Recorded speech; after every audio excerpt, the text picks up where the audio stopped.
Yeah, this is confusing a lot of New South Wales residents, Laura. We know that we're being told to self-distance and to make all of these, implement all of these changes in place to our lifestyles. But this cruise ship docked on Thursday and passengers are now coming forward saying that there was no checks in place when they disembarked the Ruby Princess. They say that some of them have said that they didn't even get their passport checks or their bags checked as they disembarked the cruise ship. There was 2,700 passengers on board.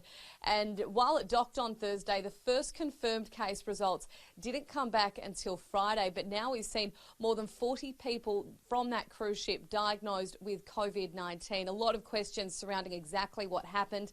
There has been a bit of a blame game between the state and federal government over the protocol and the handling of this. But yesterday, the New South Wales Health Minister, Brad Hazzard, said that he accepted it wasn't the federal government's responsibility. Federal government protocols were put in place on the 6th of March and every state and territory was complying with those protocols. In fact, here in New South Wales, we were addressing a higher standard than the national protocols. I certainly don't blame the federal government.